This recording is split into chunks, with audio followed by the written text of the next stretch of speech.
It started with a simple question from a 6-year-old girl. "Daddy, she's in trouble." What followed would shake an entire industry, expose a billion-dollar conspiracy, and transform a quiet single-father carpenter into the center of a corporate revolution. One moment of instinct in a small-town coffee house set off a ripple effect that reached boardrooms across the nation, criminal networks, and the hearts of thousands of working families. And it all began with courage and 3 unexpected Ferraris arriving the next morning.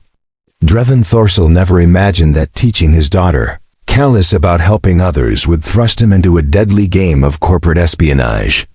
When a mysterious woman stumbled into Millbrook Cafe that rainy Tuesday evening, neither Drevin nor his 6-year-old daughter knew they were looking at Tavira Morwen, CEO of Morwen Industries, one of the most powerful tech companies in the world. But someone else knew exactly who she was, and they wanted her gone.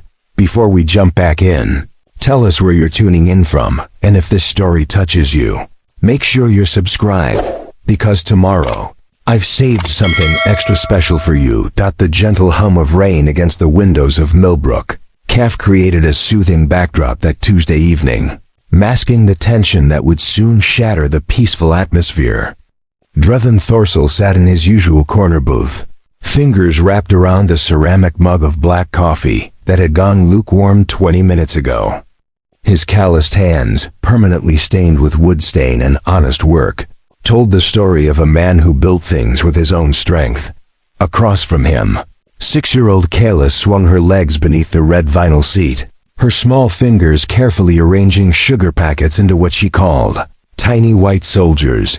Her auburn curls caught the soft amber light from the vintage pendant lamps overhead, and her bright green eyes sparkled with the kind of wonder that only comes from seeing magic in the ordinary world. These Tuesday evening visits to Millbrook Cafe had become their sacred ritual over the past year.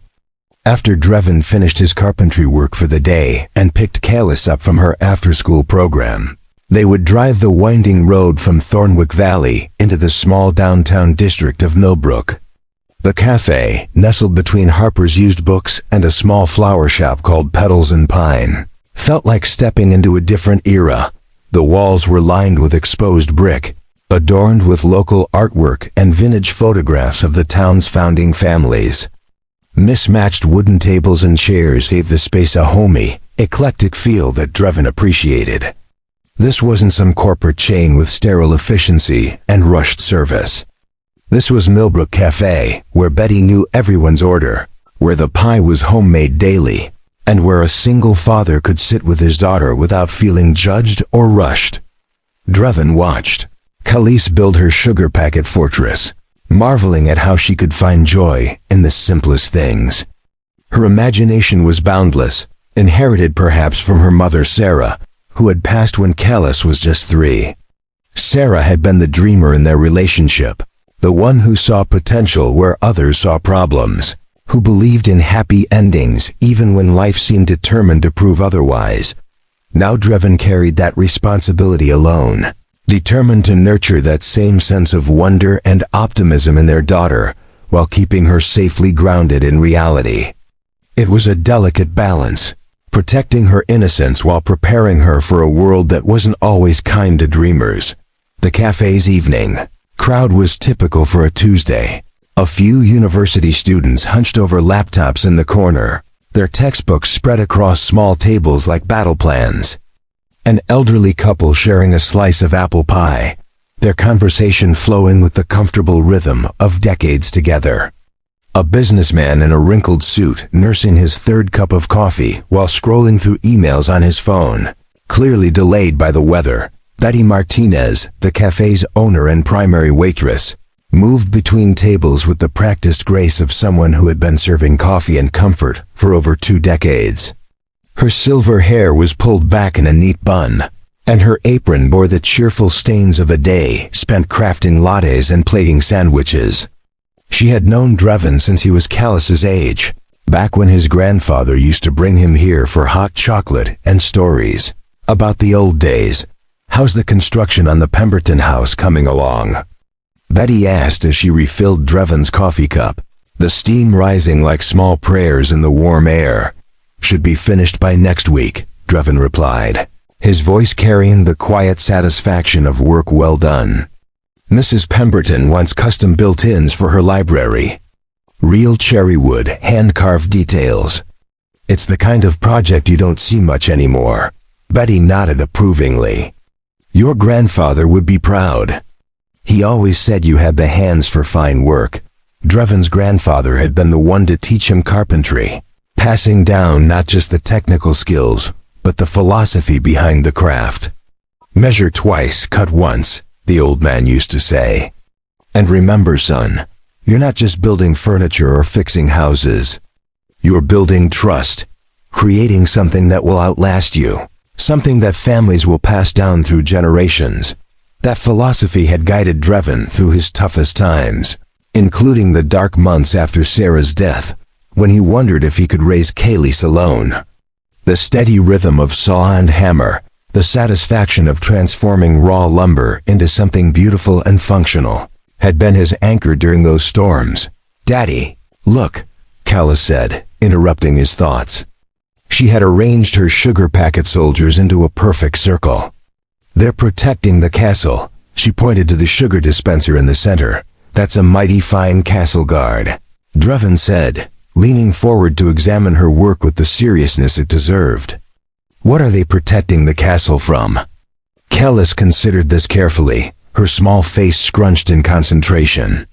From people who want to take away the sweetness, she declared with the absolute certainty that only a 6-year-old could muster. The innocence of her answer struck Drevin like a gentle blow to the chest. In her simple worldview, the soldiers existed to protect sweetness, to guard against those who would steal joy and wonder from the world. If only life were that straightforward, he thought. If only the good guys always wore white hats and the battles were always clear, outside. The rain continued its steady percussion against the windows, creating rivulets that caught and scattered the streetlight like liquid diamonds. The October evening had settled into that comfortable darkness that made indoor spaces feel especially warm and welcoming. A few other patrons had drifted in, shaking rain from their coats and settling into the cafe's embrace. Drevin glanced at his watch. 7:30 p.m. They would need to head home soon. Callis had school tomorrow, and he had an early morning appointment with the Hendersons about rebuilding their back deck. The routine of their life was predictable, safe, manageable. He had built it that way deliberately, creating boundaries that would protect them both from the chaos and uncertainty that had once defined his world. "Can we get hot chocolate before we go?" Kellis asked, already knowing the answer, but performing the ritual dance of request and permission that marked their evening routine. "With marshmallows?" Drevin asked, pretending to consider the gravity of the decision. "The little ones or the big ones?" "Definitely the little ones. Big marshmallows are for emergencies only." Callis giggled, a sound that never failed to lift Drevin's spirits. These moments, these simple exchanges filled with love and laughter, were what mattered most. This was the life he had chosen to build, one conversation, one shared smile, one evening ritual at a time. Betty appeared with 2 steaming mugs of hot chocolate, the little marshmallows already floating like tiny life preservers in the rich, dark liquid. "On the house," she said with a wink. "Rain day special." As Callis wrapped her small hands around the warm mug, being careful not to disturb her sugar packet guards, Drevin felt that familiar surge of contentment. This was enough. This quiet life they had built together, this peaceful routine, this safe harbor they called home. He had no way of knowing that in less than 10 minutes, everything would change. That a woman would stumble through the cafe door, bringing with her a storm that would make the gentle rain outside seem like nothing more than morning dew. That his daughter's voice, so full of innocent certainty, would soon speak the words that would transform their careful, quiet world into something he never could have imagined. But for now, there was only the warmth of the cafe, the sweetness of hot chocolate, and the soft sound of rain against glass, holding the world at bay for just a little longer. The warmth of Millbrook Cafe enveloped Drevin and Kellis like a familiar embrace, the kind of comfort that comes from belonging somewhere without reservation.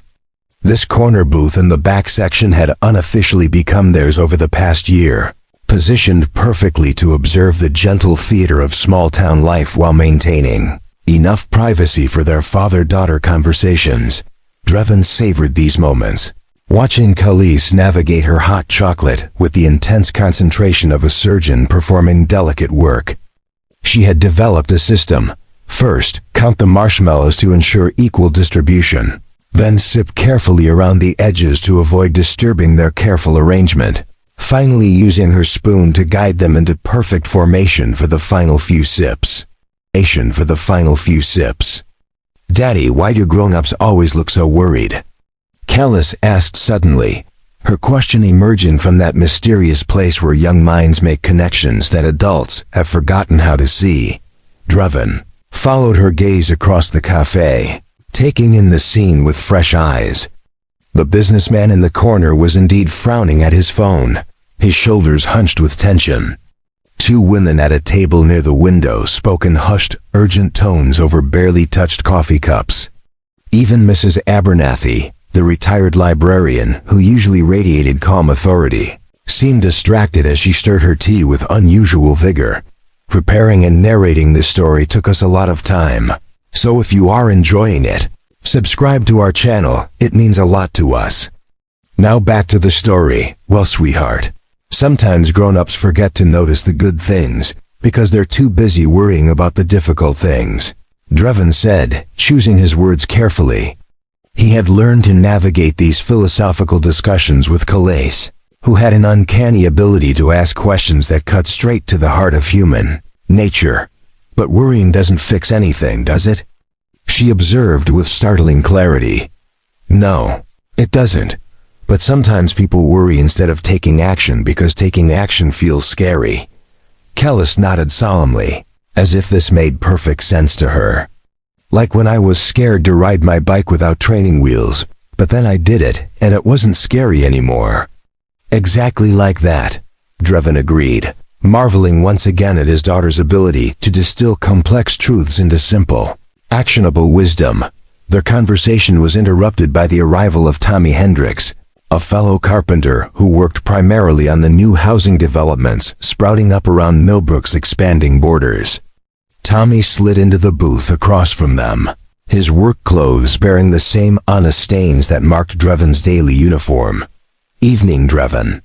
"Hey there, Princess Kellis," Tommy said, tipping an imaginary hat to the little girl, who giggled at his theatrical greeting. "Tommy, how's the Morgan project coming?" Drevin asked, grateful for the company and the opportunity to talk shop with someone who understood the satisfaction of working with his hams. "Frustrating as hell," Tommy said, then quickly glanced at Kellis. "Sorry, kiddo. Frustrating as heck. These new developers, they want everything fast and cheap, but they also want it to look like something out of those fancy home magazines. They don't understand that quality takes time." Drevin nodded sympathetically.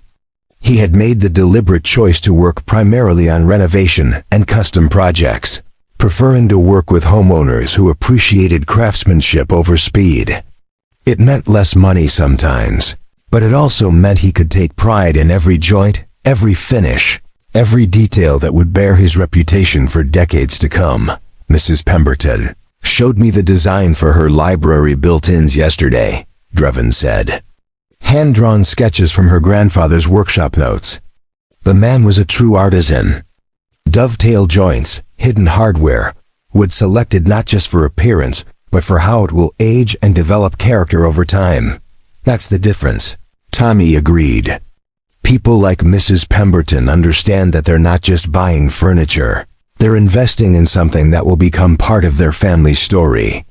These developers, they just see square footage and profit margins."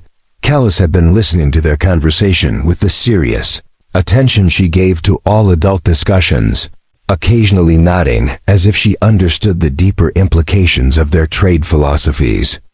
Betty appeared with a coffee for Tommy and fresh hot chocolate for Kellis. having anticipated their needs with the intuitive service that made Millbrook Cafe feel more like someone's kitchen than a commercial establishment. "You gentlemen discussing the state of honest work again?" Betty asked with a knowing smile. "Always," Drevin replied. "Tommy's dealing with developers who want miracles on impossible timelines." "Sounds familiar," Betty said, settling into the booth for a moment, clearly grateful for the excuse to rest her feet. "I had a corporate coffee chain scout in here last week, offering to buy me out. Said they could optimize the space for maximum customer throughput and profit efficiency." She shook her head with gentle disgust. "I told them that optimizing the soul out of a place isn't improvement. It's vandalism." The conversation that followed captured everything Drevin loved about their small community. Here were people who understood the difference between making a living and making a life, who valued relationships over profit margins, who built their businesses around serving their neighbors rather than extracting maximum value from anonymous consumers. Tommy talked about the veteran he had hired as an apprentice, a young man struggling to find his place after returning from overseas service. "Reminds me of myself 20 years ago," Tommy said. "Lost, angry, needing something real to focus on. Give a man a trade, teach him to build something with his hands, and you give him a foundation for rebuilding himself."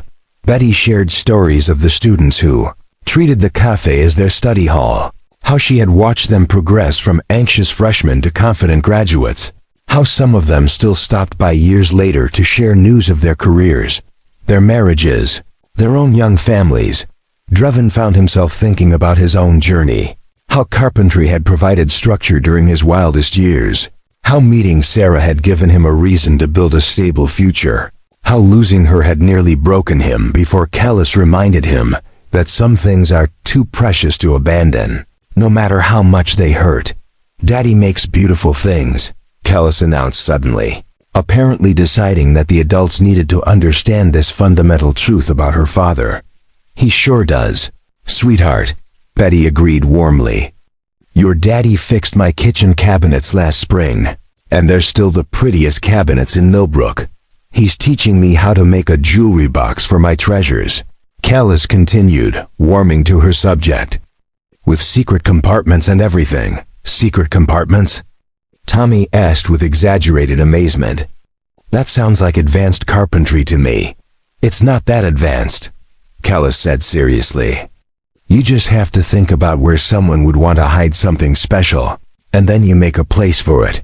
The adults exchanged glances over her head, struck once again by the startling wisdom that occasionally emerged from her young perspective.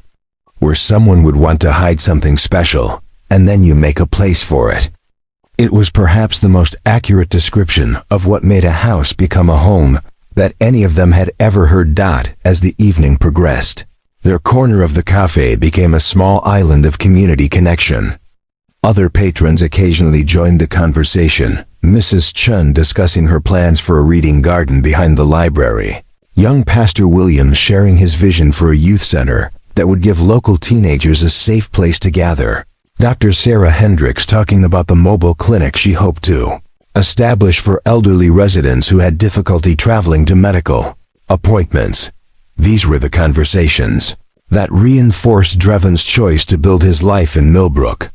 Here, people still knew each other's names, still cared about each other's dreams, still believed that individual actions could make a meaningful difference in their shared community. It wasn't perfect, no place ever is, but it was real, authentic, grounded in values that went deeper than profit margins and efficiency metrics. Callis had fallen asleep in the booth, her head pillowed on her arms, her breathing slow and peaceful. The sugar packet soldiers still stood guard over their makeshift castle, a testament to her unwavering belief in the importance of protecting sweetness from those who would steal it away. Drevin looked at his daughter's sleeping face, so peaceful and trusting, and felt the familiar surge of protective love that had defined his life since the moment she was born. Everything he built, every choice he made, every priority he set, it all came back to her, to creating a world where her natural optimism and kindness could flourish. without being crushed by cynicism or cruelty. The rain continued its gentle rhythm against the windows, and the cafe's warmth seemed to deepen as the evening settled around them. In a few minutes, he would gently wake Kellis and guide her sleepy steps to the truck, where she would curl up in her car seat for the short drive home. Tomorrow would bring another day of honest work, another evening of shared stories, another small step in the careful construction of the life they were building. Together, none of them could have imagined that their peaceful world was about to collide with forces that would test everything they thought they knew about courage, justice, and the true cost of standing up for what's right. But tonight, there was only warmth, community, and the quiet satisfaction of belonging somewhere that felt like home. The soft chime of the cafe door should have been just another gentle note in the evening's peaceful symphony, but something about this particular entrance made Drevin look up from his conversation with Tommy.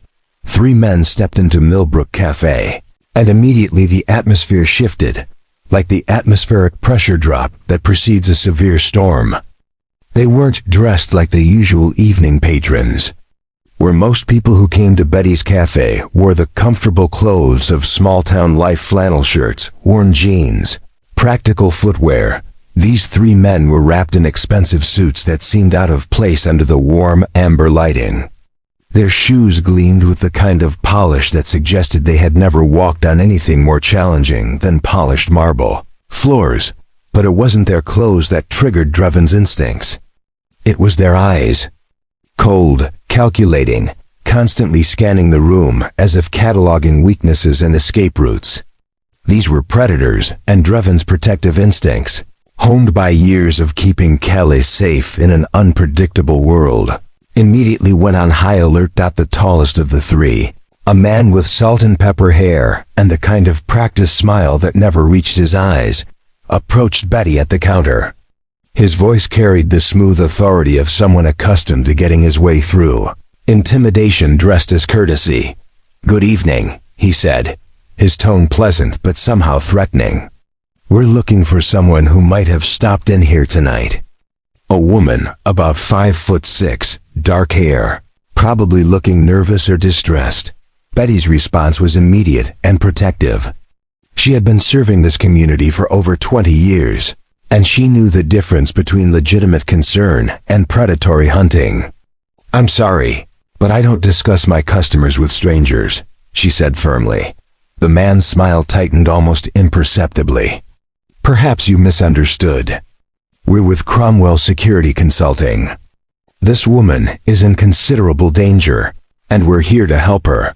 "Then perhaps you should contact the police," Betty replied, her voice carrying the steel that had allowed her to maintain order in her cafe during everything from teenage drama to adult disagreements. "They're trained to handle situations involving people in danger." The second man, shorter but with the compact build of someone who stayed in excellent physical condition, leaned against the counter in a way that was meant to appear casual but came across as subtly threatening. "The police aren't equipped to handle this particular type of danger," he said. "We have specialized training." Tommy had stopped mid-sentence in his conversation with Drevin, both men now paying careful attention to the exchange at the counter. Other patrons had also begun to take notice, conversations dying down as people unconsciously responded to the tension that had entered their peaceful refuge. Drevin carefully shifted his position so that his body was between the sleeping Callis and the 3 strangers. His movement was subtle, practiced, the automatic response of a father who had spent years positioning himself as the first line of defense for his daughter. The third man, who had remained silent until now, spoke up from his position near the door. "We know she's been in contact with local residents. Someone matching her description was seen entering this establishment approximately 90 minutes ago." "Seen by whom?" Betty asked, her protective instincts now fully engaged. "And why exactly should I believe that you're the good guys in this situation?" The tall man's facade of polite professionalism began to crack. "Ma'am, we're trying to prevent a very dangerous situation from escalating." This woman has information that could put innocent people at risk. We need to locate her immediately. What kind of information? Dr. Hendricks asked from her table near the window. As the town's only physician, she was accustomed to asking direct questions when people's safety was at stake. The three men exchanged quick glances, clearly not expecting to face organized questioning from multiple community members. Their presence had been meant to intimidate a single business owner into compliance, not to justify themselves to an entire room full of concerned neighbors. "That's classified information," the compact man said curtly. "We're not at liberty to discuss the details of an ongoing investigation." "Investigation by whom?" Pastor Williams asked, his voice carrying the gentle authority that made him effective at mediating community disputes. "What organization are you gentlemen representing, exactly?" The tension in the room continued to escalate as more patrons turned their attention to the confrontation. Mrs. Chen set down her book and removed her reading glasses, preparing to focus completely on the situation. The university students had closed their laptops and were watching, with the intense attention that comes from recognizing that something significant is happening. Drevin noticed that all three men wore identical watches, expensive chronographs that seemed more tactical than decorative. They moved with the coordinated precision of a team that had worked together before, positioning themselves to control different areas of the cafe. Most telling of all, the man by the door had positioned himself to block the most direct exit route. These weren't security consultants responding to an emergency. These were hunters who had lost track of their prey and were trying to intimidate the local population into helping them continue the chase. "I think it's time for you gentlemen to leave," Betty said firmly. "If you have legitimate concerns about someone's safety, take them to the proper authorities. This is a place of business, not an interrogation center." The tall man's mask of professionalism finally slipped completely. "This isn't a request, lady. We have reason to believe that you're harboring someone who poses a significant security risk. We can do this the easy way or the hard way, but we're not leaving empty-handed." That was when Drevin stood up.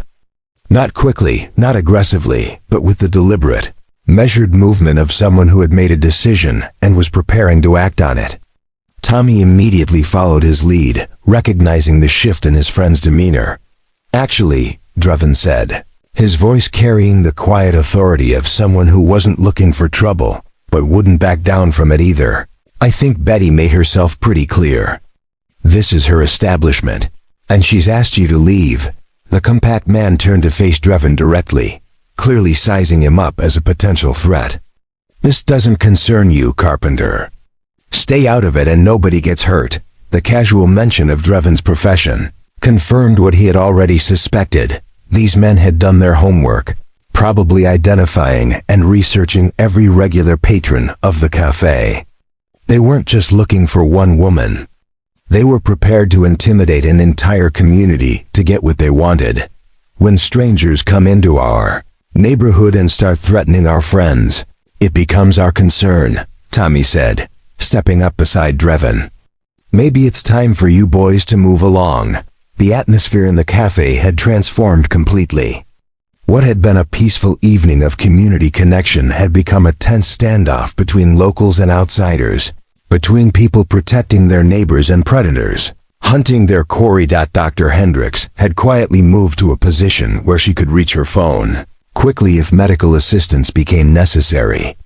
Pastor Williams had stood up, placing himself between the confrontation and the elderly Mrs. Chun, who was watching the proceedings with sharp, intelligent eyes that missed nothing. The man by the door spoke into a small communication device attached to his collar, his voice too low for anyone in the cafe to understand the words. But his intention was clear. He was calling for backup or reporting on the situation to someone in authority. That was when the cafe door opened again, and the woman they were hunting stumbled inside.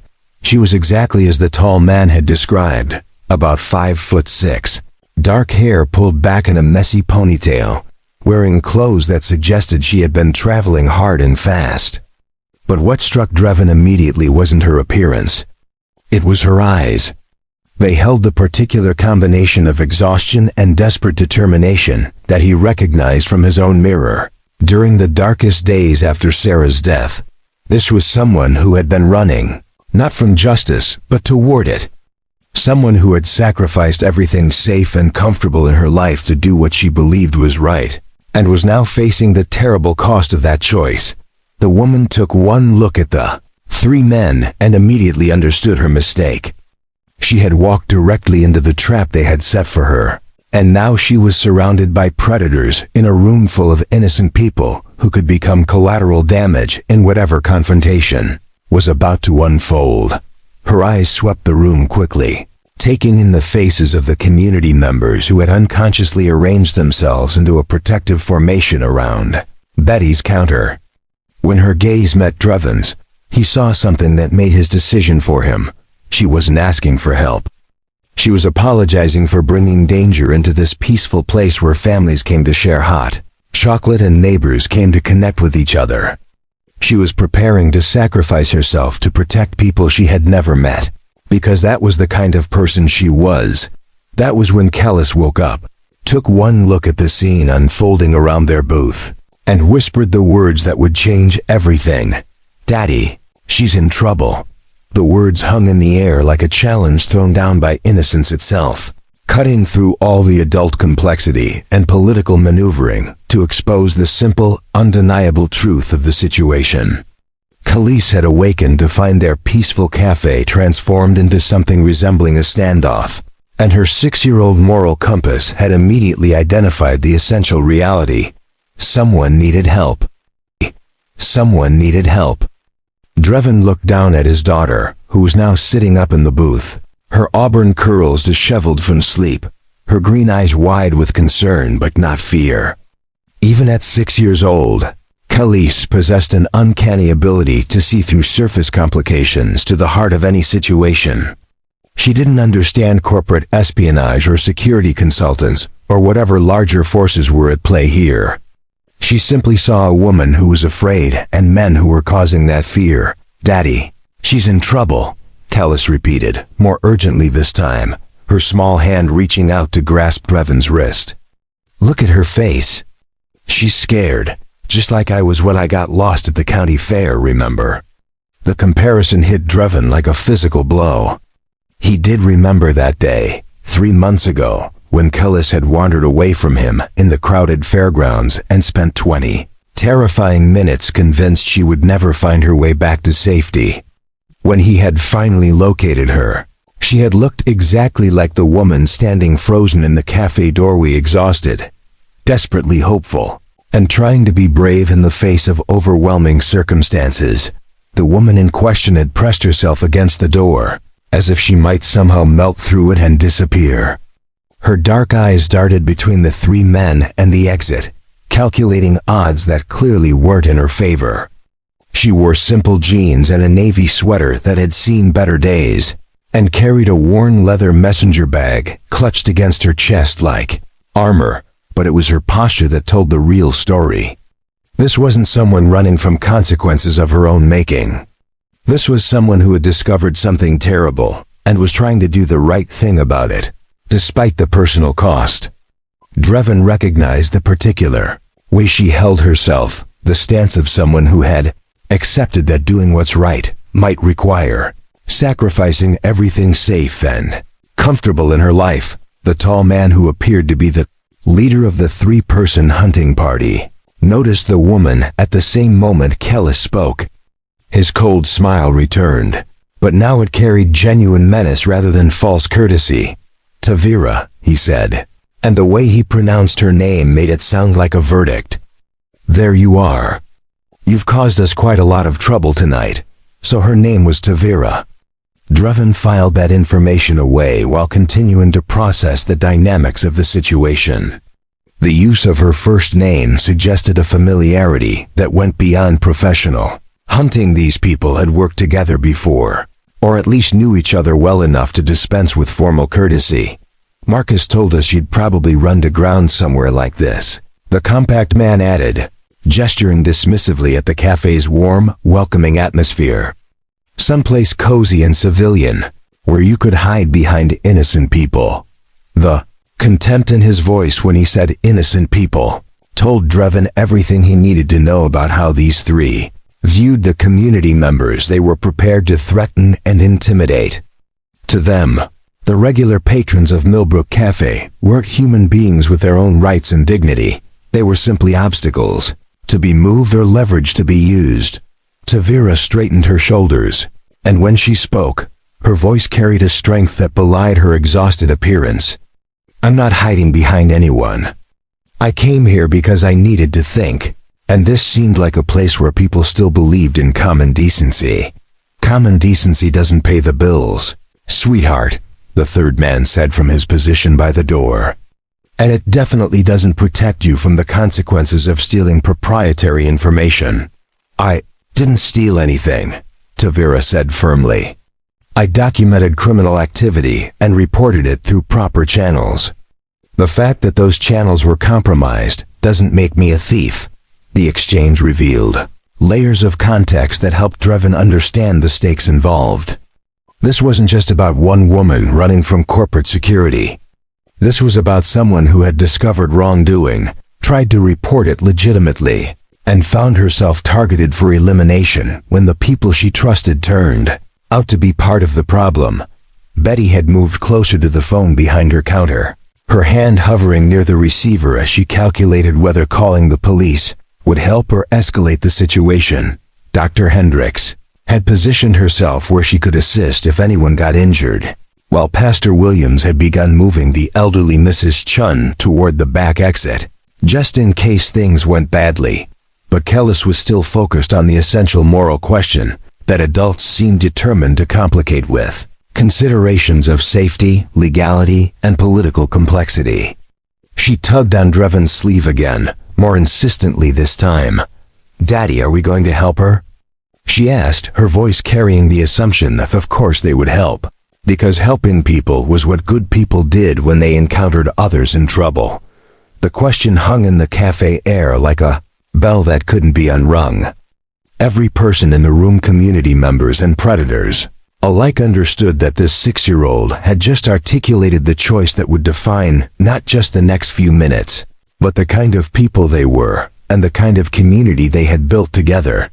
Drevin felt the weight of multiple responsibilities pressing down on him simultaneously.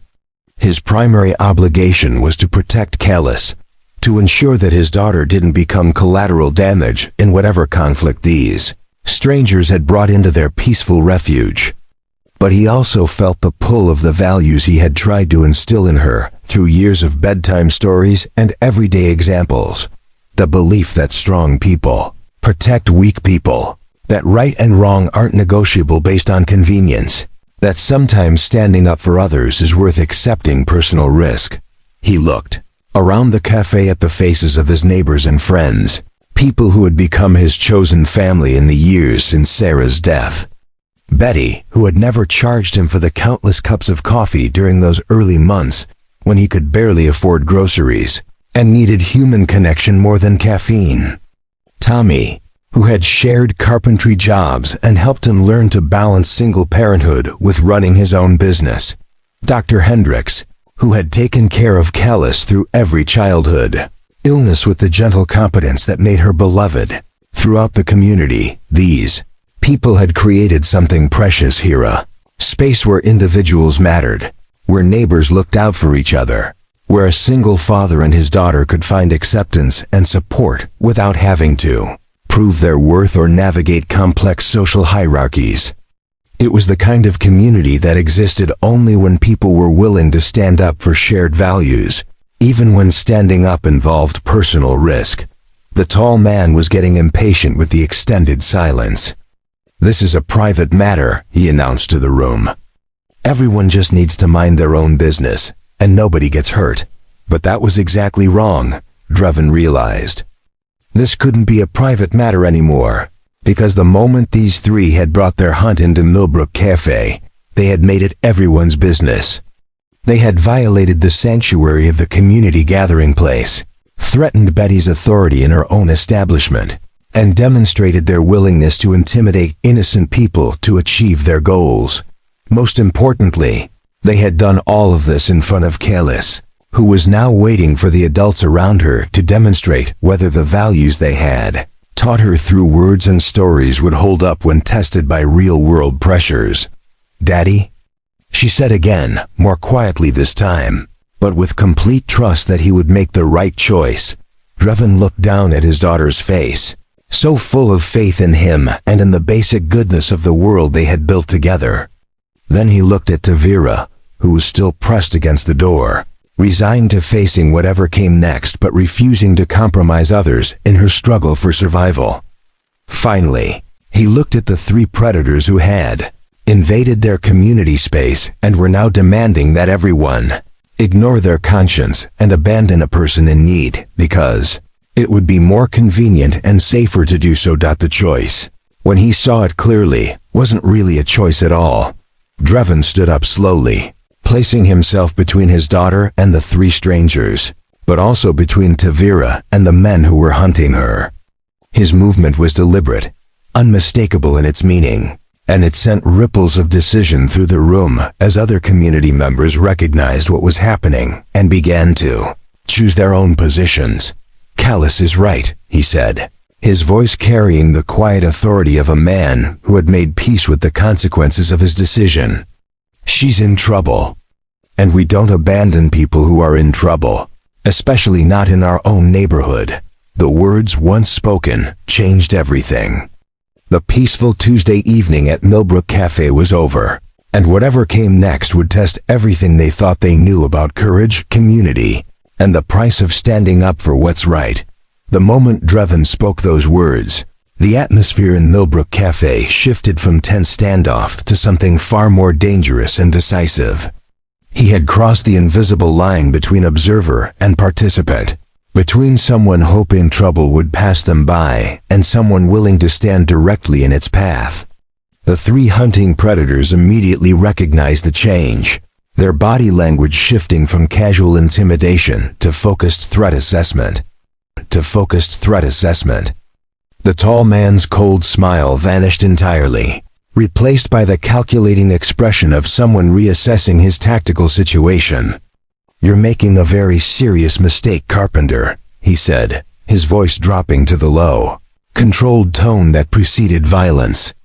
"This woman is a corporate spy who has stolen proprietary information worth millions of dollars. Interfering with our recovery operation makes you an accessory to industrial espionage." But Drevin had spent years learning to read people's intentions through their actions rather than their words. During his most difficult period after Sarah's death, when grief had made him suspicious of everyone's motives, he had developed an instinct for distinguishing between those who meant what they said and those who used words as weapons. These three men moved like predators, spoke like bureaucrats, and threatened like criminals, whatever they were. They weren't legitimate security consultants. If she's really a spy and you're really corporate security, then you should have no problem calling the local police and letting them handle the situation according to proper legal procedures. Drevin replied evenly. "Unless, of course, you're not who you claim to be." Tommy stepped up beside his friend, understanding without words that they were now committed to this course of action together. "I've worked with plenty of corporate security teams on construction sites," he added. "They carry proper identification, work through established legal channels, and they definitely don't threaten entire communities to get compliance." Dr. Hendricks had moved closer to Tavira, her medical training automatically focusing on the woman's obvious exhaustion and stress. "You look like you haven't eaten or slept properly in days," she said gently. "Why don't you sit down and let me check your blood pressure?" The simple offer of medical care, professional, compassionate, and completely focused on human need rather than political complications, seemed to break something loose in Tavira's carefully maintained composure. Her eyes filled with tears that she immediately tried to blink away. "I can't," she whispered. "These people, they've been hunting me for 3 days. Anyone who helps me becomes a target. I can't do that to you." "Honey," Betty said firmly, moving out from behind her counter with the authority of someone who had been making decisions about who was Welcome in her establishment for over 2 decades. You let us worry about what we can and can't handle. Right now, you look like someone who needs coffee, food, and a safe place to rest." The compact man laughed, but there was no humor in the sound. "Safe place? Lady, you have no idea what you're dealing with. This woman has information that could bring down entire corporations, destroy thousands of jobs, ruin innocent people's lives. You think your little coffee shop can protect her from the kind of resources that are being brought to bear?" Pastor Williams had been listening carefully to the entire exchange, his trained ear catching the subtle inconsistencies in the 3 men's story. If she really has information that could destroy innocent people's lives, then shouldn't that information be investigated by proper authorities rather than suppressed by private security teams? He asked mildly. The question hung in the air, exposing the logical flaw in their intimidation strategy. If Tavira possessed evidence of genuine wrongdoing, then the appropriate response would be investigation and legal action, not the kind of aggressive suppression tactics these 3 were employing. Callis had been watching the adult conversation with the intense focus she brought to any situation where important decisions were being made. Now she slipped out of the booth and walked directly to Tavira, moving with the fearless compassion that only comes from a young person's absolute faith in the basic goodness of the world. "Hi," she said, looking up at the exhausted woman with eyes full of warmth and concern. "I'm Kellis. My daddy makes beautiful things with wood, and Betty makes the best hot chocolate in the whole world. Would you like to sit with us? We have extra marshmallows." The offer was so simple, so purely kind, that it seemed to physically stagger Tavira. She knelt down to Callis's level, her professional composure finally cracking completely, as she found herself face to face with uncomplicated human decency.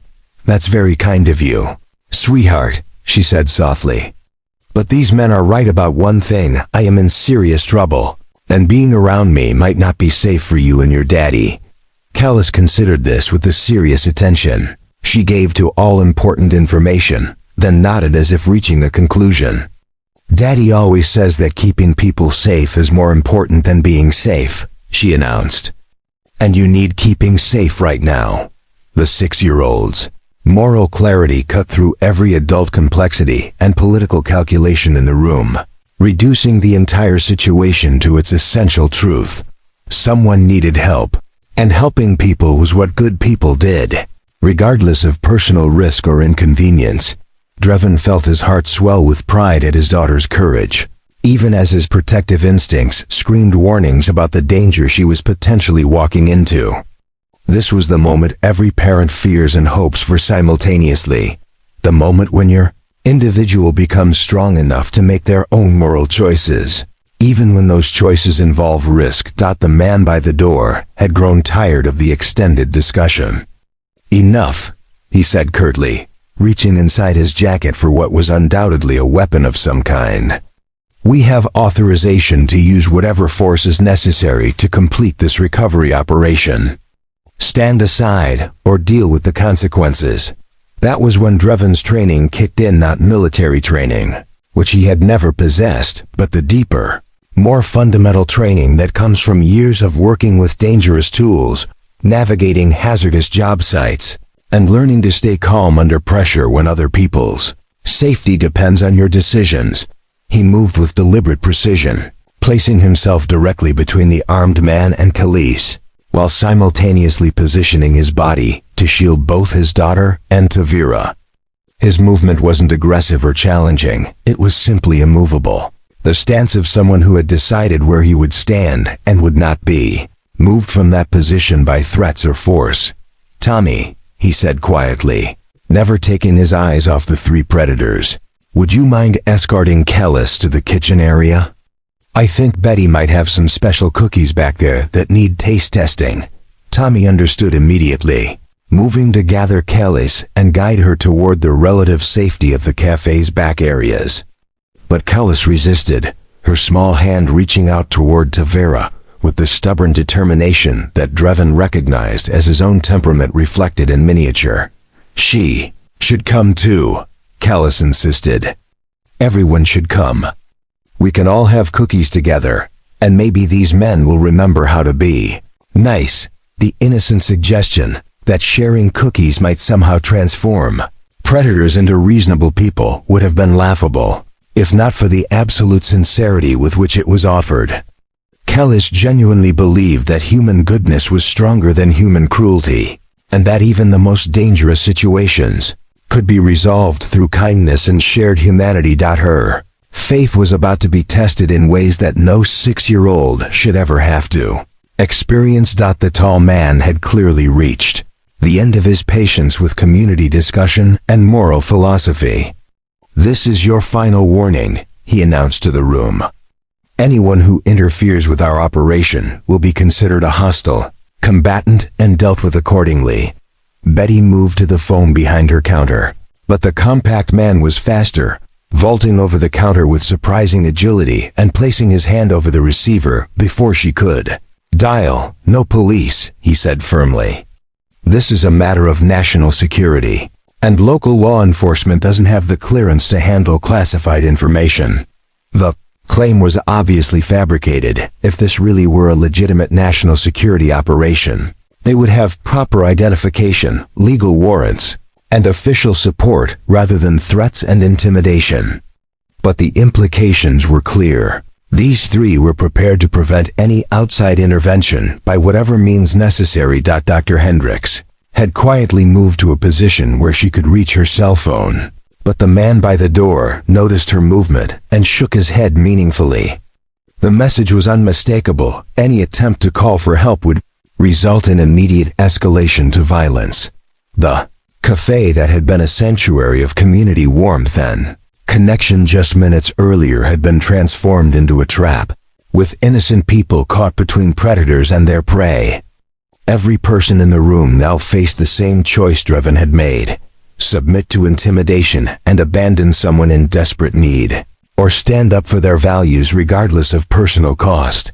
Pastor Williams was the next to make his decision, stepping forward to stand beside Dreven in the protective formation that was slowly forming between the predators and their target. "I've seen enough bullies in my time to recognize them," he said calmly.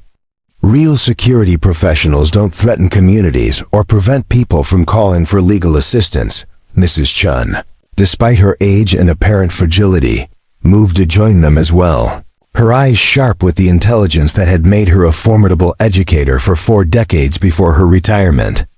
"Young men," she said with the authority that had once commanded respect from generations of students, "your behavior is absolutely unacceptable.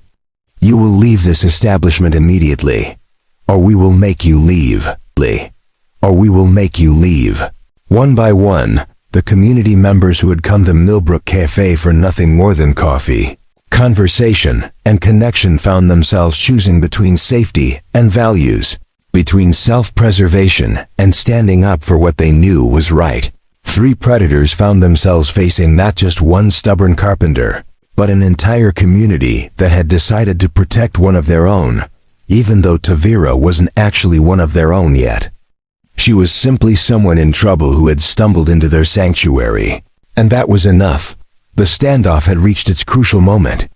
Whatever happened next would determine not just Tavira's fate, but the kind of community Millbrook would continue to be: a place where people protected each other, or a place where fear and intimidation could override moral courage when the stakes got high enough.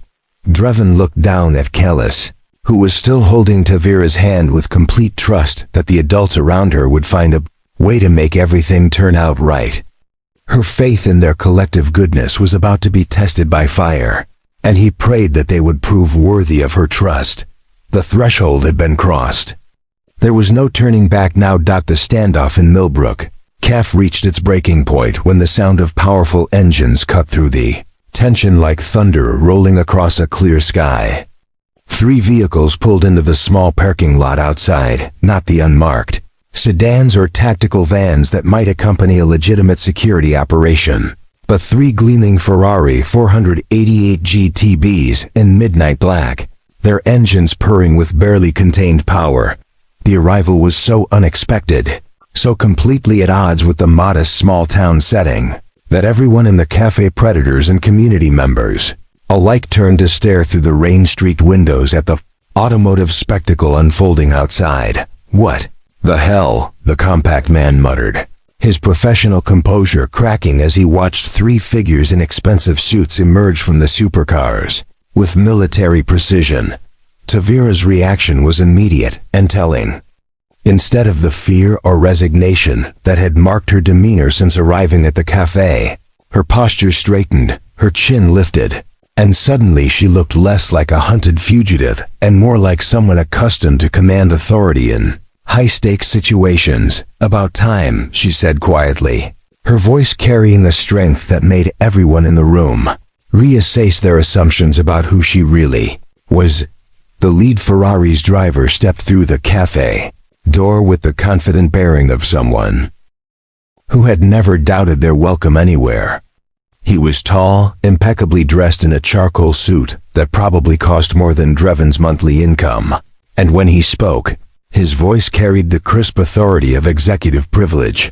"Ms. Morwen," he said with a slight bow of respect, "we've been looking for you. Your security detail was quite concerned when you didn't arrive at the scheduled location." "Ms. Morwen." The name hit the room like a physical force, and several people, including Dr. Hendricks and Pastor Williams, audibly gasped as recognition dawned. Tavira Morwen wasn't just some corporate whistleblower running from security consultants. She was Tavira Morwen, CEO and founder of Morwen Industries, one of the most influential technology companies in the world, with a personal net worth that put her among the most powerful women in America.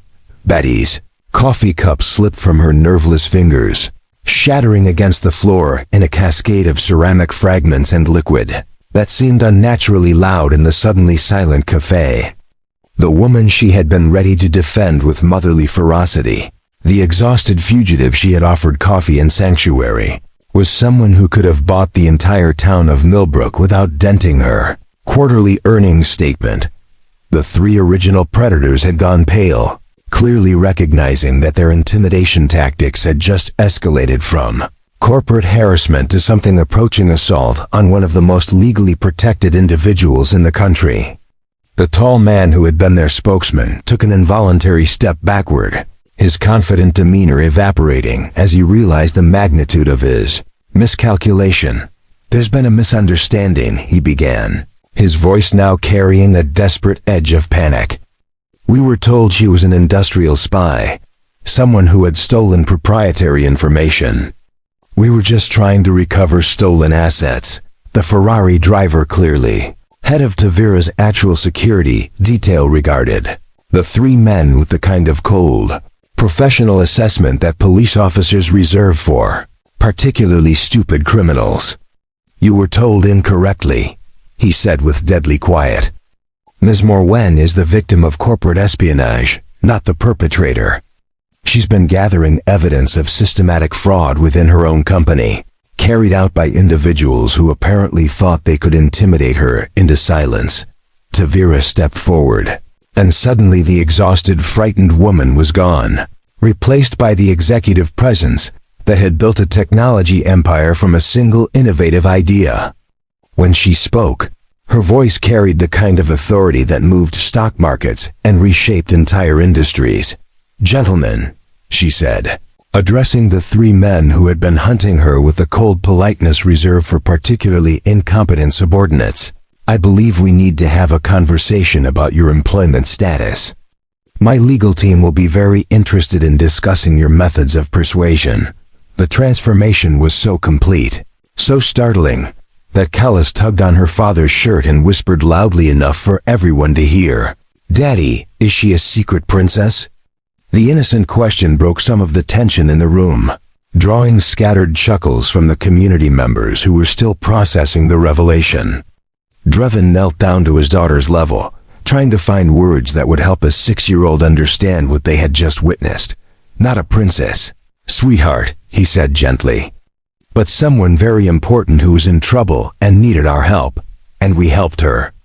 Callis announced with satisfaction, as if the successful completion of their good deed was the only detail that really mattered. Tavira turned to look at the little girl who had been the first to recognize her distress, whose simple moral clarity had sparked the chain of events that led to her rescue. When she knelt down to Callis's eye level, her executive authority softened into something warmer and more personal. "Yes, you did help me," she said softly. "You and your father and all these wonderful people helped me when I needed it most, even though you didn't know who I was or why I was running. That's what neighbors do." Callis replied with the matter-of-fact wisdom that had guided her actions throughout the evening. "We help each other." Standing up, Tavira addressed the entire room, her voice carrying genuine emotion beneath its professional composure. "I want to thank all of you. When I walked through that door tonight, I was running from people I thought I could trust, carrying evidence of criminal activity within my own company, with nowhere safe to turn. You didn't know anything about me, but you were willing to stand up to dangerous men to protect a stranger." She paused, looking around at the faces of the community members who had transformed from cafe patrons into an impromptu defense force. "That kind of courage, that kind of integrity, is rarer than you might think in my world." The head of her security detail had been coordinating quietly with someone on his phone, and now he approached Tavira with the deference due to his employer. "Ma'am, the FBI task force is en route to take these 3 into custody. The evidence you gathered has been corroborated through multiple sources, and there are warrants being prepared for at least 12 co-conspirators. The 3 predators who had seemed so threatening just minutes earlier now looked like what they actually were mid-level criminals who had overplayed their hand and were about to face the full consequences of attacking someone with the resources to fight back effectively." But Tavira's attention had turned to something else entirely. She was looking at Drevin with the kind of focused intensity that he recognized from clients who were envisioning a major construction project. "Mr. Thorsell," she said, having somehow learned his name during the evening's chaos, "I'd like to speak with you privately, if you're willing. I have a proposition that might interest you." Tani raised an eyebrow at his friend, clearly wondering what kind of proposition a billionaire CEO might have for a small-town carpenter. Dr. Hendricks looked equally curious, while Betty was still staring at Tavira as if she might suddenly transform into someone else entirely. But it was Pastor Williams who voiced what everyone was thinking. "Ma'am, with all due respect, what could someone in your position possibly need from someone in ours?" Tavira smiled, and for the first time since entering the cafe, she looked genuinely relaxed. "Pastor, in my experience, the most valuable thing in the world isn't money or technology or market share. It's the kind of character that leads people to protect strangers without expecting anything in return." She gestured around the cafe, taking in the community members who were still processing the evening's revelations. "You've built something here that my industry desperately needs: authentic integrity, genuine concern for others, the kind of values that can't be manufactured or purchased." Drevin felt a familiar stirring, the same instinct that had led him to stand up earlier in the evening. This wasn't just about gratitude or reward for services rendered. This was about something bigger, something that could potentially transform not just his life, but the kind of future he was building for Callis. "What kind of proposition?" he asked carefully, his carpenter's instincts automatically assessing the structural integrity of any offer before committing to it. Tavira's smile widened, and suddenly she looked less like a corporate executive and more like someone who had just recognized a kindred spirit. "The kind that could turn your small-town carpentry skills into a blueprint for rebuilding trust in corporate America," she said. "But that's a conversation that deserves more privacy and much better coffee than we're likely to get tonight." Outside, the sound of sirens was growing closer, promising resolution to the immediate threat while opening the door to possibilities that none of them could have imagined when the evening began with nothing more ambitious than hot chocolate and sugar packet soldiers. The revelation had changed everything. But the real transformation was just beginning. The next morning dawned crisp and clear over Thornwick Valley, the kind of October day that made the maple trees look like they were on fire with brilliant orange and gold.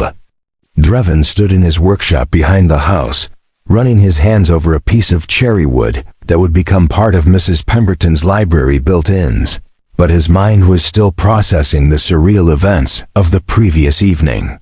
The three Ferraris were parked in his driveway, an incongruity so complete that his neighbors had been walking by all morning, some pretending to walk their dogs multiple times, others simply stopping to stare at the automotive display that had transformed his modest property into something resembling a luxury car showcase. Khalees, characteristically unfazed by the dramatic change in their circumstances, had spent breakfast designing what she called fancy car flowers to put on each vehicle. Because even fancy cars need to feel pretty, she was currently arranging dandelions and autumn leaves across the hood of the nearest Ferrari, while Tavira's security detail watched with barely concealed amusement. Tavira herself had arrived an hour earlier, dressed in well-fitted jeans and a soft gray sweater that made her look more like an upscale suburban mother than a billionaire CEO. She had spent the first 20 minutes playing with Khalees, admiring the workshop, and asking intelligent questions about Drevin's carpentry techniques with the kind of genuine interest that couldn't be faked. Now she sat across from him at his workbench, a steaming mug of coffee in her hands, waiting patiently while he processed the magnitude of what she was proposing. "Let me make sure I understand this correctly," Drevin said, setting down his coffee and leaning back against the workshop wall.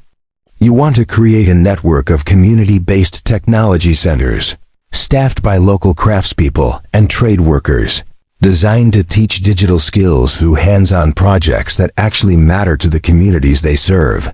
Tavira nodded, her eyes bright with the kind of enthusiasm that had probably driven her initial success in building Morwen Industries. Traditional tech education focuses on abstract programming concepts and theoretical frameworks. But most people learn better when they can see immediate, practical applications for new skills. She gestured toward the workshop around them, taking, in the carefully organized tools, the half-finished projects, the evidence of craftsmanship that went far beyond simple functionality. "You understand something that most tech executives have forgotten. That building things with your hands teaches you to think differently about problems. It develops patience, attention to detail, pride in workmanship, and the ability to troubleshoot when things don't go according to plan." Drevin had to admit that her analysis resonated with his own experience. Some of his most satisfying projects had involved combining traditional woodworking techniques with modern tools and materials, finding ways to honor old craftsmanship traditions while embracing innovations that made the work more efficient and precise. "But why me?" he asked. "I'm not a technology expert. I barely understand half the features on my smartphone." "That's exactly why I need you," Tavira replied immediately. "The technology industry is full of people who can write code and design interfaces, but it's desperately short of people who understand how to teach practical skills too. Individuals who might be intimidated by traditional educational approaches." She pulled out a tablet and showed him architectural renderings of a facility that looked nothing like the sterile computer labs he remembered from Callis's elementary school.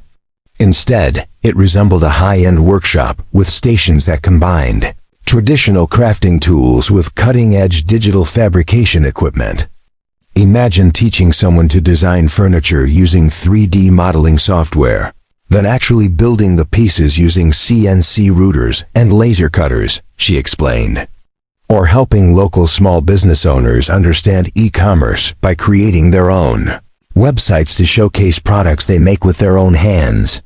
The vision was compelling, but Drevin's natural caution made him probe for potential problems. "What's the business model? How does this make money for your company?"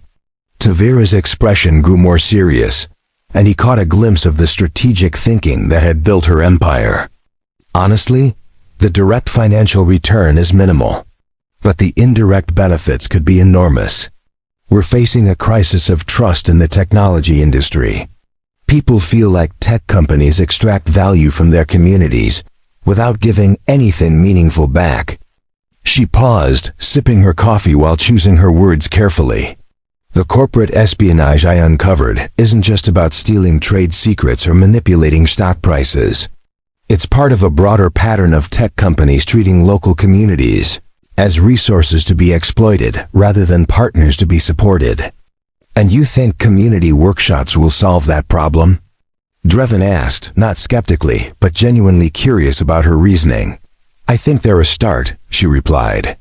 When tech companies actually invest in developing local talent, when they create facilities that serve community needs rather than just corporate interests, when they demonstrate that they value craftsmanship and practical skills alongside abstract innovation, they start rebuilding the social trust that the industry has squandered.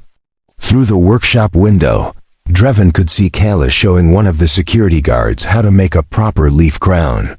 Her instructions delivered with the patient authority of someone teaching an important life skill. The image crystallized, something that had been bothering him about Tavira's proposal. What happens to places like this? He asked, gesturing around his workshop. What happens to small-scale craftspeople when you bring in high-tech fabrication equipment and corporate resources? It was the right question, and Tavira's immediate smile told him she had been hoping he would ask it. That's the most important part of the whole concept, she said. This isn't about replacing traditional craftsmanship with technology. It's about using technology to amplify and preserve traditional skills. She showed him more renderings on her tablet spaces where master craftspeople worked alongside computer programmers, where traditional techniques were documented and preserved using digital tools, where young people could learn both time-tested methods and cutting-edge innovations. Think of it as building bridges, she continued. Bridges between old skills and new tools, between individual craftsmanship and community development, between corporate resources and local needs. The metaphor resonated with Drevin's understanding of construction projects. The best bridges weren't just functional connections between 2 points, they were structures that honored the landscape they traversed while opening up new possibilities for everyone who crossed them. What would my role be in all this? He asked. I want you to be the prototype, Tavira said simply. The first community workshop leader, the person who helps us figure out how to make this vision actually work in practice. You'd maintain your carpentry business, but you'd also develop curricula, train other workshop leaders, and serve as a public face for the program. The scope of what she was describing was both exciting and intimidating. Drevin had never seen himself as someone who could represent a major corporate initiative or serve as a model for others to follow. His strength lay in working with his hands, building things one piece at a time, solving problems through patience and careful attention to detail. But then he thought about the conversation at Millbrook Cafe the night before, the way community members had talked about their dreams for local development youth programs, skills training, economic opportunities that would let young people build careers without leaving their hometowns. How would we measure success? He asked, falling back on the practical questions that helped him evaluate any major project. Enrollment numbers, job placement rates, local business development statistics, Tavira replied promptly. But also, less quantifiable metrics, community cohesion, individual confidence building, the kind of social capital that develops when people feel empowered to create things they're proud of. She paused, then added more quietly, and whether we can demonstrate that technology companies can actually serve communities instead of just extracting value from them. Drevin stood up and walked to the window, watching Callis continue her patient instruction in leaf crown construction. His daughter had no concept of corporate strategy or economic development, but she understood something fundamental about teaching and learning, that the best education happens when someone who cares takes time to show someone else how to create something beautiful. I'd want guarantees, he said finally. Not just for me, but for the community. Protections to ensure that this program serves local needs, not just corporate public relations objectives. Of course, Tavira replied immediately. I'd want you to help write those protections into the foundational structure of the program. And I'd want to start small, prove the concept works here before expanding to other communities. Absolutely. Millbrook would be the pilot location, the place where we work out all the problems before taking the model elsewhere. Drevin turned back to face her, and for the first time since she had made her proposal, he allowed himself to imagine what success might look like. Young people from Thornwick Valley learning skills that would let them build careers close to home. Local businesses developing the digital capabilities they needed to compete in modern markets. Master craftspeople sharing their knowledge with new generations while learning to integrate new tools into traditional techniques. There's one more thing, he said. Callis would need to be part of this somehow. Not in any formal role, but as a reminder of why we're doing it. She has a way of cutting through complex problems to find the simple truths. Underneath, Tavira's smile was warm and genuine. I was hoping you'd say that. Some of the best innovations come from seeing familiar problems through young eyes. Outside, Callis had apparently finished her tutorial, because the security guard was now wearing an elaborate crown of autumn leaves while she applauded his efforts. The image encapsulated everything Drevin loved about his daughter, her ability to find joy in simple things, her natural instinct to teach and encourage others, her absolute faith that everyone was capable of creating something beautiful. All right, he said, extending his hand toward Tavira. Let's build some bridges. As they shook hands, Drevin felt the familiar stirring of a new project beginning, the mix of excitement and apprehension that came with committing to build something he had never attempted before. But this time, instead of working alone in his workshop, he would be collaborating with someone who brought resources and vision to match his craftsmanship and community connections. The partnership was formed, but the real work was just beginning. 3 weeks after the handshake that launched their partnership, Drevin discovered that building bridges between corporate resources and community needs was significantly more complicated than any carpentry project he had ever attempted. The initial enthusiasm that had followed Tavira's proposal had been replaced by the grinding reality of bureaucratic obstacles, political maneuvering, and increasingly sophisticated attempts to sabotage their efforts before they could gain meaningful momentum. The first warning sign had come in the form of a surprise visit from county building inspectors, who had arrived at his workshop with clipboards, measuring tapes, and a suddenly discovered concern about whether his home-based business met current zoning requirements for educational activities.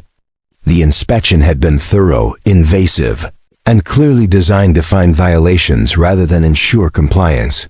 Mr. Thorsell, the lead inspector had said with the kind of officious politeness that barely concealed hostility, we've received complaints about increased vehicle traffic, noise levels, and possible commercial activities that exceed your residential permits. Complaints were transparently fabricated. His neighbors had been nothing but supportive of the project, with several volunteering to help with construction and planning. But the inspection process would take weeks to resolve, during which time any significant development of the community workshop would be effectively frozen. The second escalation had targeted Tavira directly, but with far more subtlety than the crude intimidation tactics employed by the corporate espionage team. A series of articles had appeared in trade publications questioning her judgment, her company's financial stability, and the wisdom of pursuing vanity projects in economically marginal communities when industries faced increasing competitive pressures. The articles were too well coordinated, too strategically placed, and too specifically informed about internal company deliberations to be coincidental. Someone with significant resources and detailed knowledge of her business operations was conducting a sophisticated public relations campaign designed to undermine her credibility with investors, board members, and industry partners. It's the same pattern we saw with the espionage investigation, Tavira had explained during a tense phone call from her corporate headquarters. They can't attack the project directly without exposing themselves to legal consequences, so they're trying to make it politically impossible for me to continue. But the most disturbing escalation had come in the form of threats that crossed the line from professional harassment to personal intimidation. Drevin had arrived at his workshop Tuesday morning to find that someone had broken in during the night, not to steal anything valuable, but to leave a message. His carefully organized tools had been rearranged into a disturbing pattern on his workbench: chisels, saws, and hammers arranged to spell out words that made their meaning unmistakable: back off and last warning. The intruders had been careful not to damage anything, but they had demonstrated intimate knowledge of his workspace, his daily routines, and his most prized possessions. Most ominously, they had left one of Callis's drawings taped to his workshop wall, a picture she had made of their family that normally hung on the refrigerator inside the house. The message was clear. They could reach his daughter whenever they chose to escalate further. Drevin had called Sheriff Morrison immediately, but the law enforcement response had been frustratingly limited. No fingerprints, no witnesses, no surveillance footage, and no concrete evidence that would allow them to identify the intruders or connect them to the larger pattern of harassment. "I'll increase patrols in your area," Morrison had promised, "but without more evidence, there's not much else I can do legally. These people are professionals. They know exactly how far they can push, without crossing lines that would trigger serious criminal investigations.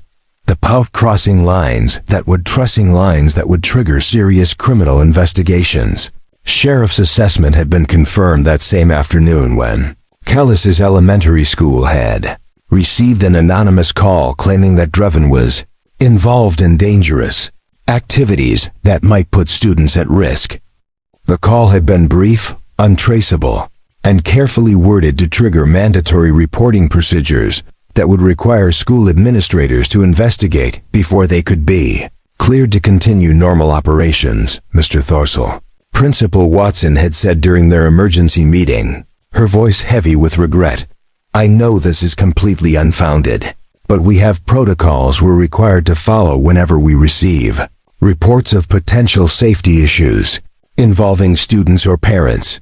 The investigation would be resolved quickly." Drevin's reputation in the community was spotless, and the claims were obviously fabricated, but the process would be humiliating, disruptive, and designed to make him question whether pursuing the partnership with Tavira was worth exposing Callis to ongoing harassment. That evening, as he sat in his kitchen reviewing the incident reports that had accumulated over the past 3 weeks, Drevin felt the familiar weight of responsibility that had defined his life since Sarah's death. Every decision he made had consequences for Callis, and the people targeting their project had clearly identified his daughter as his primary vulnerability. "Daddy, why are people being mean to us?" Callis asked from her seat at the kitchen table, where she was working on homework that involved drawing pictures of her family and writing sentences about what made each person special. The question cut straight to the heart of his dilemma. How do you explain to a 6-year-old that some people view kindness as weakness, that powerful individuals sometimes respond to challenges by targeting the innocent, that doing the right thing often requires accepting personal risks that extend to those you love most? "Some people get scared when they see others trying to build something good," Drevin said carefully, choosing words that would be truthful without being terrifying. "They think that if we succeed, it might make their own choices look bad by comparison." Callis considered this with her characteristic seriousness. "But we're not trying to make anyone look bad. We're just trying to help people learn things." "You're absolutely right," Drevin agreed. "But not everyone sees it that way." The conversation was interrupted by a knock at the front door. Drevin's protective instincts immediately went on high alert. The knocking pattern was too confident, too demanding to be a friendly neighbor, but too official to be another intimidation attempt. Through the door's window, he could see Tommy Hendricks standing on his front porch, but his friend's usually relaxed demeanor had been replaced by obvious agitation. Drevin opened the door carefully, Noting that Tommy's hands were shaking slightly and his eyes held the particular combination of anger and fear that comes from being personally threatened. They got to me too, Tommy said without preamble. 3 men in suits showed up at the Morgan construction site this afternoon. Started asking questions about you, about your corporate connections, about whether I thought you were still trustworthy. Tommy stepped inside, glancing around nervously as if expecting to be overheard. They weren't directly threatening, but they made it clear that continuing to associate with you might hurt my business relationships. Several of the subcontractors I work with have gotten similar visits. The pattern was becoming clear. Rather than focusing exclusively on Drevin and Tavira, their opponents were systematically targeting everyone in their support network, using economic pressure and social isolation to make continuing the partnership prohibitively costly for everyone involved. What did you tell them? Drevin asked. I told them to go to hell, Tommy replied immediately, then glanced toward the kitchen where Kellis was still working on her homework. Sorry, kiddo. I told them to go away and not come back. Good, Kellis called from the kitchen. Mean people should go away. Her simple moral clarity reminded Drevin of why they were fighting this battle in the first place. The community workshop project wasn't just about economic development or corporate social responsibility. It was about demonstrating that ordinary people could still choose to build something positive despite pressure from those who profited from maintaining the status quo. Tommy's expression grew more serious. But Drevin, you need to understand what you're up against. These aren't just random corporate security goons anymore. Whoever's coordinating this campaign has serious resources, detailed intelligence about our community, and a long-term strategy for isolating you from local support. The assessment matched Drevin's own growing understanding of the situation. The escalation pattern was too sophisticated, too well coordinated to be improvised harassment. Someone with significant experience in corporate warfare was treating their small-town partnership as a serious threat that required systematic neutralization. Have you talked to Tavira about this? Tommy asked. She's dealing with her own escalation, Drevin replied. Board meetings, investor pressure, media campaigns designed to make her look reckless or unstable. So they're attacking both ends of the partnership simultaneously, Tommy observed, making it politically impossible for her to continue from the corporate side, while making it personally untenable for you to continue from the community side. It was a strategy that revealed both the resources and the desperation of their opponents. The community workshop project had clearly struck a nerve with powerful interests who viewed any demonstration of successful cooperation between corporate resources and local communities as a threat to their preferred model of extractive capitalism. But understanding the strategy also revealed its potential weaknesses. Campaigns this sophisticated required coordination, funding, and ongoing management, all of which created vulnerabilities that could be exploited by people willing to fight back with equal determination. Tommy, Drevin said, his voice carrying the same quiet authority that had emerged during the confrontation at Millbrook Cafe. How many people do you think would be willing to stand up to these intimidation tactics if they understood what was really at stake? His friend's eyes brightened with recognition. They had spent the past 3 weeks being reactive, responding to threats and trying to minimize damage. But maybe it was time to become proactive, to turn their community connections into active resistance rather than passive vulnerability. Why don't we find out? Tommy replied. The escalation was about to become a two-way street. The confrontation came on a Saturday morning during Millbrook's monthly community market, when the town square filled with families, local vendors, and the kind of neighborly connections that had made their small town worth defending. Drevin had chosen the timing deliberately. If their opponents wanted to play intimidation games, they would have to do it in front of the entire community. He stood at the makeshift information booth he and Tommy had constructed overnight, surrounded by architectural plans, financial projections, and testimonials from community members who supported the workshop project. Kelly sat at a small table beside him, offering hand-drawn information flyers to anyone who stopped to learn about their plans. The response had been overwhelmingly positive. Betty had brought coffee and pastries for everyone who volunteered to help. Dr. Hendricks had spent an hour explaining to curious neighbors how the technology training could complement traditional healthcare education. Even Pastor Williams had endorsed the project. From his booth promoting the Youth Center initiative, that was when the black sedans arrived. 6 vehicles pulled into the market area with the kind of aggressive precision that made every conversation stop mid-sentence. Men in expensive suits emerged with clipboards, badges, and the officious authority of people accustomed to shutting down activities they disapproved of. The lead figure approached their booth with papers already prepared. "Mr. Thorsell, I'm Agent Crawford with the State Economic Development Authority.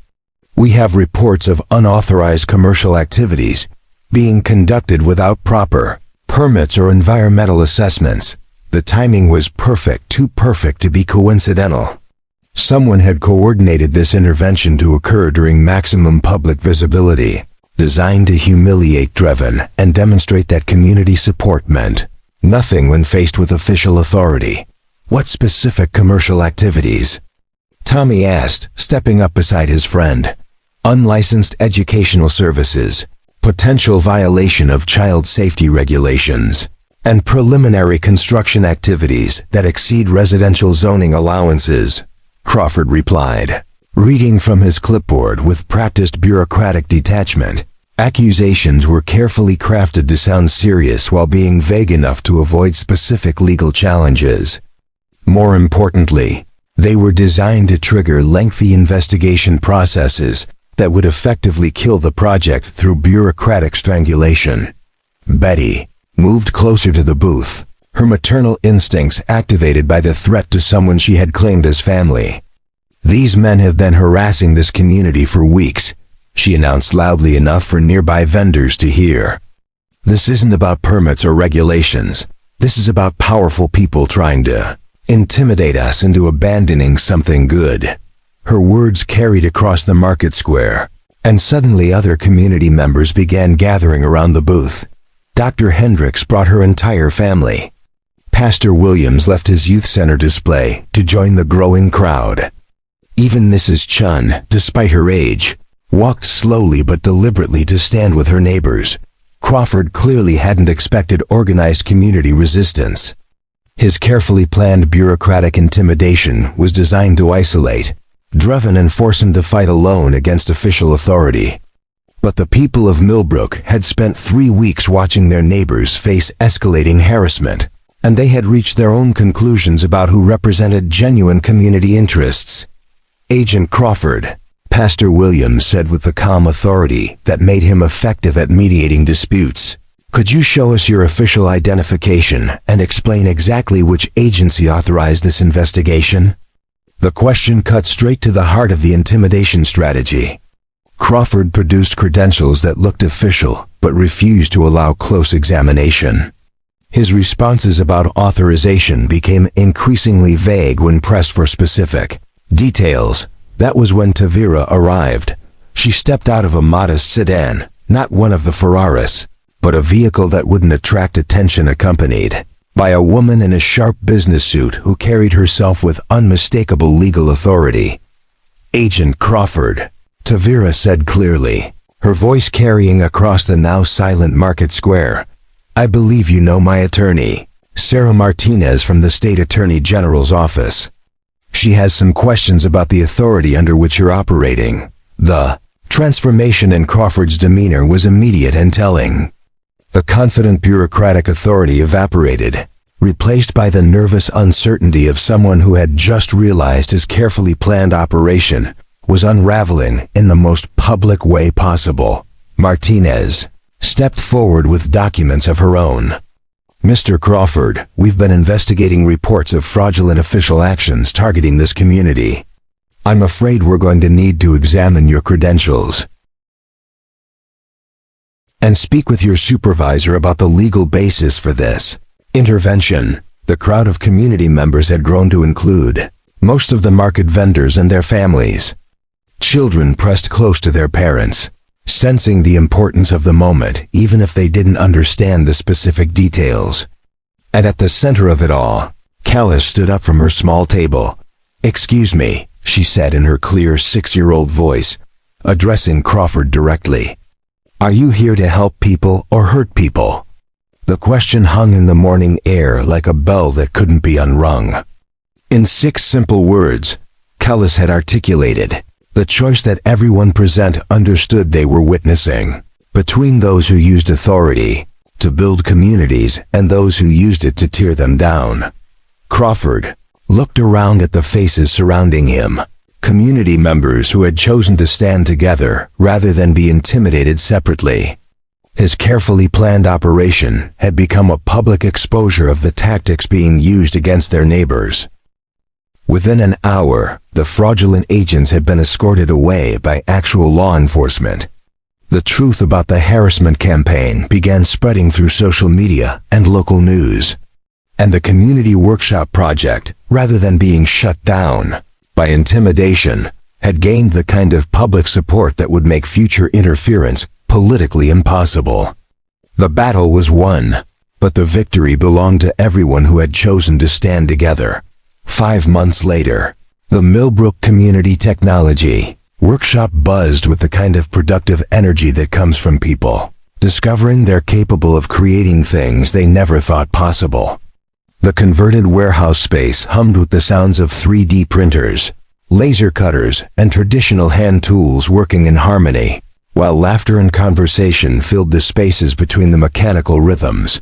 Drevin stood in the main workshop area, watching as Elena Rodriguez, a single mother who had been laid off from the textile factory, carefully guided a piece of reclaimed barnwood through the CNC router she had learned to program just 3 weeks earlier.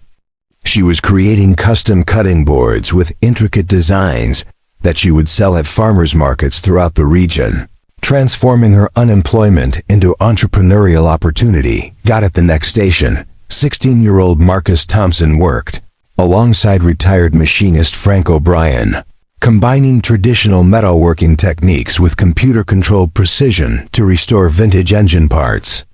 Their intergenerational collaboration had become one of the workshop's most successful partnerships, with a growing list of classic car enthusiasts seeking their services. Near the front of the space, Callis had established what everyone called the Ideas Corner, where she interviewed workshop participants about their projects and turned their stories into colorful illustrated books that documented the community's creative achievements. Her innocent questions often led to breakthrough insights that helped people solve problems they had been struggling with for weeks.